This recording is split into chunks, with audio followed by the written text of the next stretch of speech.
So for white artists too, it's not like they'll just take any white artist. You know what I mean? What really makes success for anybody is, especially if you're independent, is does your music actually cause a feeling in somebody else? And you'll know that because you'll start to see, like, okay, so let's take, for example, Atmosphere. And Atmosphere are black, white, and native. Their dads, like both of their, like Slug and Ant, Atmosphere, if you were to see their dads they look like my kids. Like their dads are mixed, their dads are black men, their moms are white. But people think they're white, and so they've never done, like, if you look at like Logic is always like, I'm black, I just look white. They never did that. They're just like, okay, if you say we're white, fine. But if you look at that group in particular, right, they've been making music for a long time, and when you go to their shows, you see people who have their lyrics tattooed on them, their faces tattooed on them. So I have that too. Like around the country. Like there's people every year that like tattoo my face on their arm and like tattoo my lyrics on their body. I probably have 5 songs like that show up in tattoos on a consistent basis. Some of them are from 15 years ago.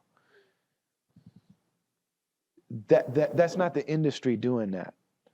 That's like somebody making music where they're tapping into a feeling or a truth or like something vulnerable about them that makes somebody else, the listener, feel so seen, heard, makes them feel so good, gives them so much hope, gives them so much understanding about something real in their life that they're like, I will die for this artist. I'll tattoo his face on myself.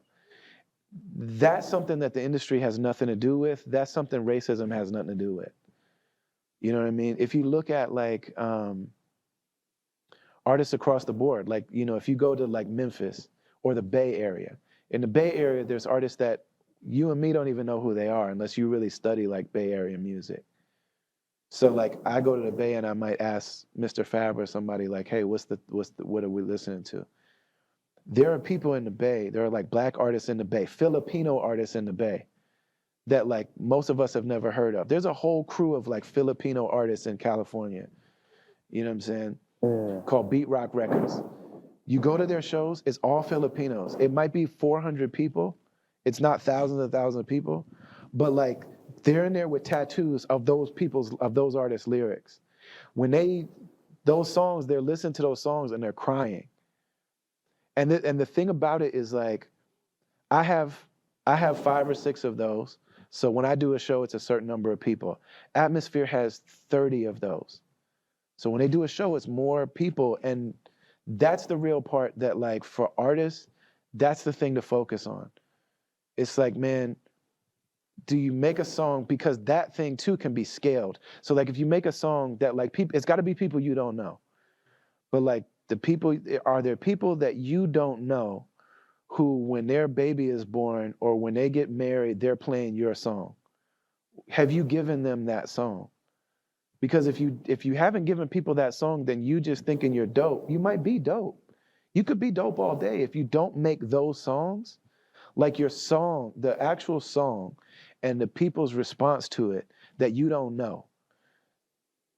If you get 100 people that feel that way, then that shows that like if you put money behind this, you could grow it, you could scale it.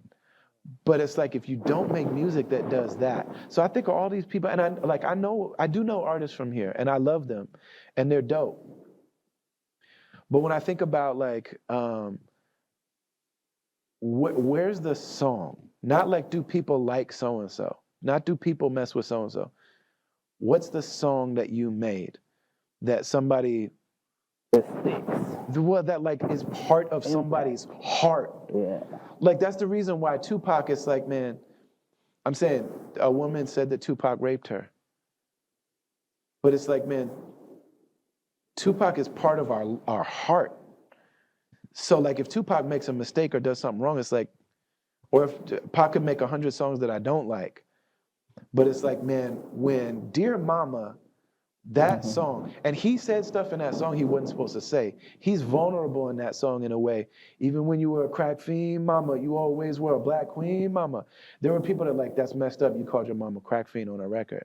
But when Tupac said that, there are so many people that experienced that thing that it's like, that song is my life. That song matters to me. You know what I mean? That's why Tupac is Tupac, and Cisco had the thong song that came and left. Yeah. And like Cisco's great. Millions of dollars behind Cisco.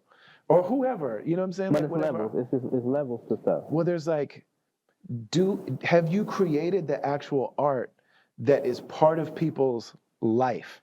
Because if you do that, you can be successful. And if you don't do that, you can't. And nothing else is real.